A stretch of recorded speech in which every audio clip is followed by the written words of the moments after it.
বিরুদ্ধে বাংলাদেশে চলা নৃশংসতার ছবির সাক্ষী থাকছে গোটা বিশ্ব। ভারত তো দূরের কথা, আমেরিকা আমাদের সাথে টিকবে না ইনশাআল্লাহ। দেখছি 4 দিনের মধ্যে আমরা কলকাতা হোল করে নেব। কিন্তু বাংলাদেশের সংখ্যালঘুদের ওপর হওয়া অত্যাচার দেখেও চুপ করে আছেন সেখানকার প্রধান উপদেষ্টা মোহাম্মদ ইউনূস।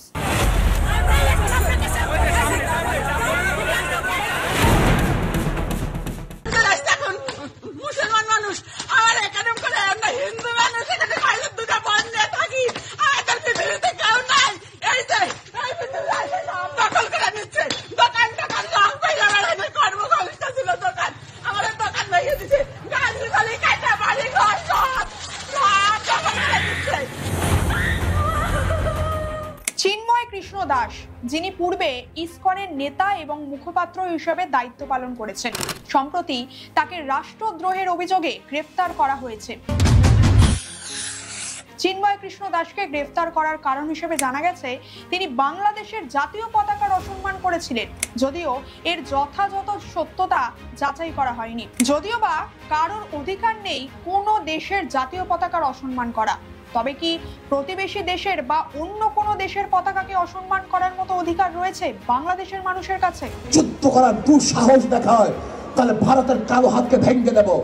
সম্প্রতি দেখা গেছে বাংলাদেশের অন্যতম বড় শিক্ষা প্রতিষ্ঠানের প্রবেশপথে ছাত্ররা ভারতের জাতীয় পতাকা লাগিয়ে রেখেছে এবং সেটি পাড়িয়ে তারা যাওয়া আসা করছে।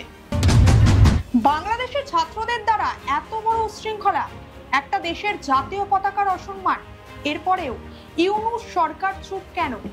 কেন কোনো কড়া পদক্ষেপ নেওয়া হলো না তার পক্ষ থেকে? যেখানে উনি শান্তির জন্য নোবেল পেয়েছেন, সেখানে বাংলাদেশে এই অরাজকতা সৃষ্টির পরেও তিনি চুপ কেন? তবে কি এবার ধরে নিতেই হবে বাংলাদেশে অন্তর্বর্তীকালীন সরকারের পদে বসে থাকা মোহাম্মদ ইউনূসকে সামনে রেখে পুতুলের মতো ব্যবহার করে পিছন থেকে আসল খেলাটা খেলছে পাকিস্তান এবং ইউএসএ? বাংলাদেশের আজ এই পরিস্থিতির জন্য কে বা কারা দায়ী?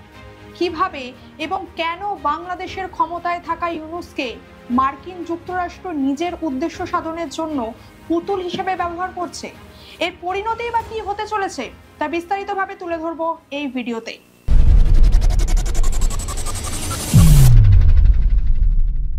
নমস্কার, আপনারা দেখছেন স্ট্রেট কাট, আপনাদের সঙ্গে রয়েছি আমি বৈশাখী। শেখ হাসিনার ক্ষমতাকালীন সময়ে তিনি ভারত ও চায়নার মধ্যে ব্যালেন্স করে চলতেন, কিন্তু ইউএসএ অর্থাৎ মার্কিন যুক্তরাষ্ট্র এই বিষয়টিকে ঠিক ভালো চোখে দেখেনি। ইউএসএ আগাগোড়াই চাইতো যাতে বাংলাদেশকে তারা চীনের বিরুদ্ধে ব্যবহার করতে পারে। যখন কড তৈরি হয়েছিল তখন ইউএসএ চেয়েছিল বাংলাদেশও তাতে অংশগ্রহণ করুক, কিন্তু বাংলাদেশ তাতে অংশগ্রহণ করেনি। আর সম্ভবত সেই কারণেই তৎকালীন সময়ে বাংলাদেশে ক্ষমতায় থাকা শেখ হাসিনার সরকারের ওপর ইউএসএর কুদৃষ্টি পড়ে। এরপর 2021 সালে র্যাপিড অ্যাকশন ব্যাটালিয়ন, যা বাংলাদেশের একটি অভিজাত বাহিনী, ইউএসএ এই বাহিনীটির ওপর নিষেধাজ্ঞা আরোপ করে দেয়। এখানেই উল্লেখ্য যে এই র্যাডিক্যাল ব্যাটালিয়ন ফোর্সটি গঠিত হয়েছিল বিএনপি পার্টির প্রধান নেতৃত্ব খালেদা জিয়ার দ্বারা। এখানে আরও একটি বিষয় ছোট করে জানিয়ে রাখি, বাংলাদেশে মূলত 3টি প্রধান দল রয়েছে যা বাংলাদেশের রাজনীতিতে প্রায় সবসময় চর্চিত অবস্থায় থাকে। এক, আওয়ামী লীগ, যা মূলত শেখ হাসিনা সরকারের নেতৃত্বাধীন। 2, বিএনপি, যা আওয়ামী লীগের প্রধান বিরোধী দল হিসেবে খ্যাত।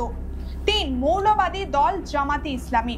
এই বিএনপি এবং জামাতে ইসলামী মূলত মৌলবাদী দল হিসেবে পরিচিত, এবং অন্যদিকে শেখ হাসিনা সরকারের দল অর্থাৎ আওয়ামী লীগ সেকুলার পার্টি অর্থাৎ ধর্মনিরপেক্ষ দল হিসেবে পরিচিত।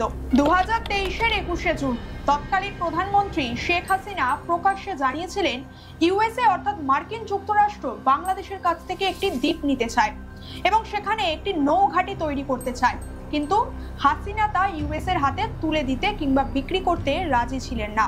কিন্তু অন্যদিকে জানা যায় হাসিনা এই দ্বীপটি বিক্রি করতে না চাইলেও বাংলাদেশের প্রধান বিরোধী দল বিএনপি তা আমেরিকার কাছে বিক্রি করতে একেবারে প্রস্তুত। অর্থাৎ বিএনপি যদি কখনো ক্ষমতায় আসে তাহলে এই দ্বীপটি সহজেই মার্কিন যুক্তরাষ্ট্রের হাতে চলে যাবে। তবে অন্যদিকে ইউএসএ স্পষ্টভাবে বিষয়টিকে অস্বীকার করলেও তাদের এই অস্বীকারের বিষয়টি আদৌ কতটা গ্রহণযোগ্য তা এই বিষয়টা নিয়ে একটু ঘাটাঘাটি করলেই আমাদের কাছে পুরো বিষয়টা পরিষ্কার হয়ে যাবে। সেন্ট মার্টিন দ্বীপ এটি 1900 সালে ব্রিটিশ ভারতের একটি অংশ ছিল। 1947 সালে দেশভাগের পর পূর্ব পাকিস্তান অর্থাৎ বর্তমানে বাংলাদেশ এই দ্বীপটিকে নিজেদের আয়ত্তায় পেয়ে যায়, কিন্তু এরপর মায়ানমারও লাগাতারভাবে এই দ্বীপটিকে নিজেদের অধীনে নেওয়ার জন্য দাবি করতে থাকে।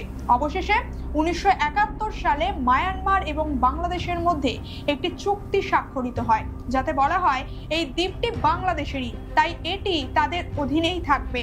এবার প্রশ্ন হচ্ছে, চায়নার এই দ্বীপটির ওপর নজর কেন? বাংলাদেশে অবস্থিত সেন্ট মার্টিন দ্বীপটি এমন একটি স্ট্র্যাটেজিক অবস্থানে অবস্থিত যে আমেরিকা চায় নিজেদের সুবিধার্থে সেখানে একটি নৌঘাঁটি তৈরি করতে, যাতে চীনকে প্রেসারে রাখা যায়।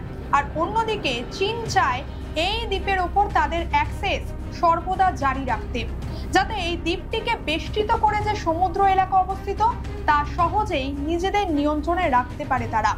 তার কারণ সেই সময় বাংলাদেশের ক্ষমতায় থাকা শেখ হাসিনার সরকার চীনকে সমর্থন করত, যা ইউএসএ অর্থাৎ মার্কিন যুক্তরাষ্ট্রের একেবারে পছন্দ ছিল না।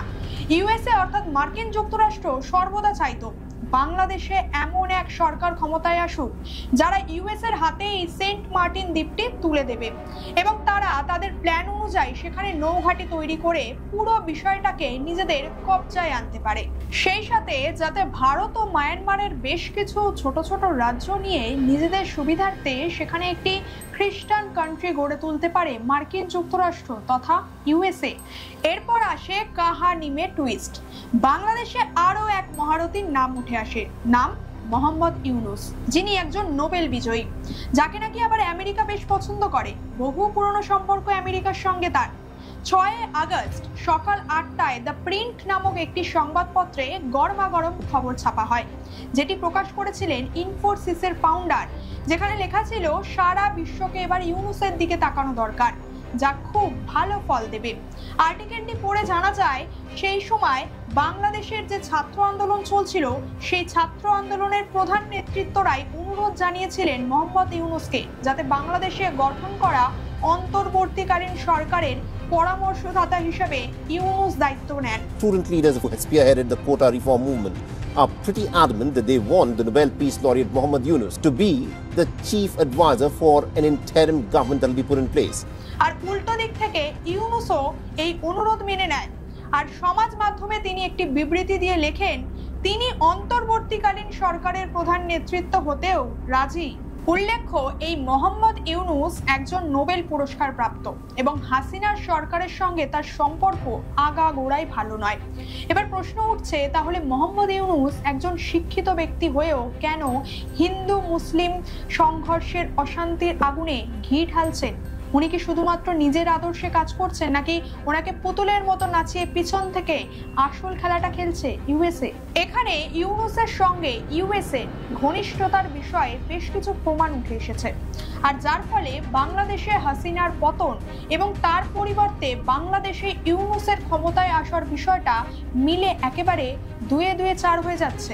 এবার আসি ইউনুসের সঙ্গে আমেরিকার সম্পর্ক কেমন এবং কিভাবেই বা তাদের সম্পর্ক গড়ে উঠল। ইউনুস বাংলাদেশে অন্তর্বর্তীকালীন সরকার হিসেবে ক্ষমতায় আসার পর আমেরিকার সঙ্গে তার বেশ কিছু সাক্ষাৎকারের ভিডিও ভাইরাল হয়, যেখানে মার্কিন প্রেসিডেন্ট জো বাইডেনকে দেখা যায় ইউনাইটেড নেশনস অফ জেনারেল অ্যাসেম্বলিতে ইউনুসকে স্নেহের সাথে জড়িয়ে ধরতে। এছাড়া বরাবরই মার্কিন যুক্তরাষ্ট্রের খুব পছন্দের প্রিয় পাত্র হলেন এই মোহাম্মদ ইউনুস। তিনি আমেরিকান সরকারের থেকে আগেও বিভিন্ন পুরস্কারে পুরস্কৃত হয়েছেন।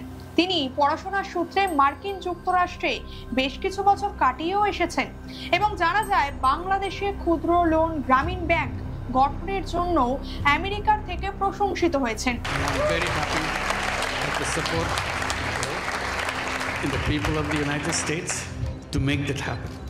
এছাড়া তার অন্যান্য পরিচয় হিসেবে তিনি একজন অর্থনীতিবিদ এবং শান্তির জন্য নোবেল পুরস্কারও পেয়েছেন।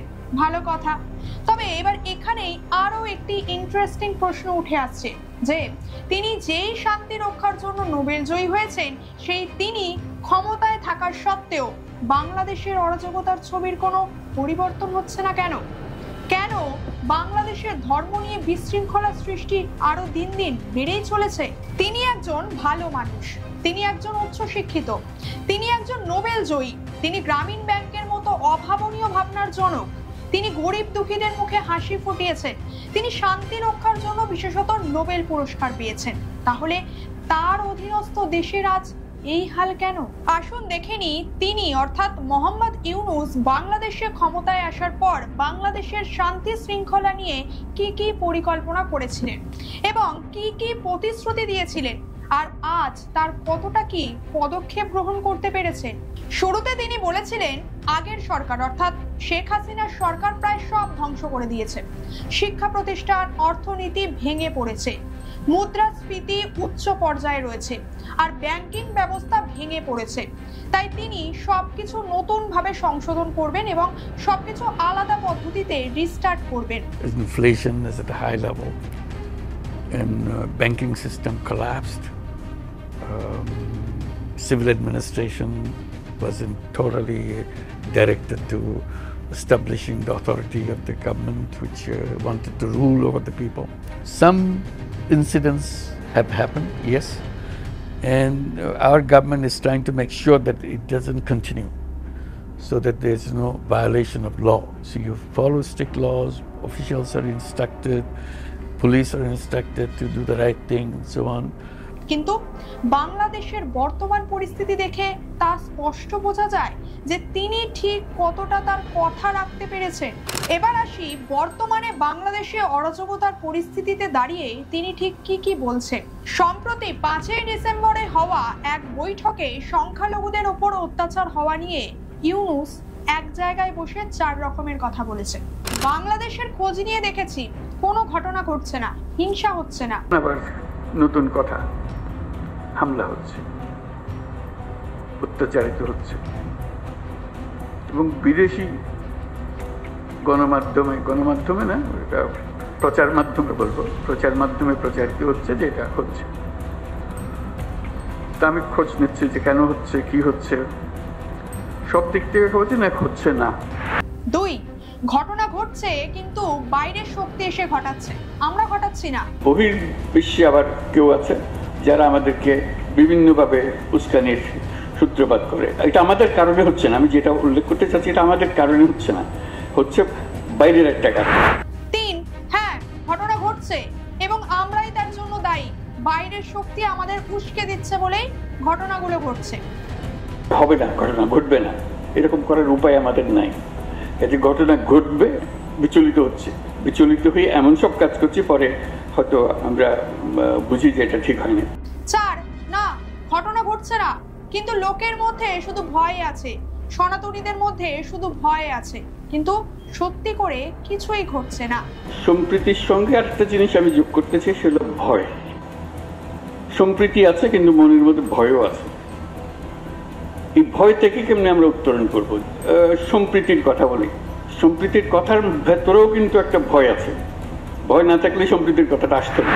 অথচ যেদিন তিনি এই কথাগুলি বললেন যে বাংলাদেশে কিছুই হচ্ছে না, তারপরের দিনই একজন হিন্দু মহিলাকে খুন করা হলো, তার মাথায় কোপ দিয়ে তাকে মারা হলো। এছাড়াও হিন্দু হওয়ায় উপাচার্যকেও পদত্যাগ করতে হলো বাংলাদেশে। তার মানে কি ইউনূস নিজের দেশেরই সংখ্যালঘুদের দিকে এতটা উদাসীন? তবে কি উনি নিজের দেশের সংখ্যালঘুদের খবর রাখেনি না?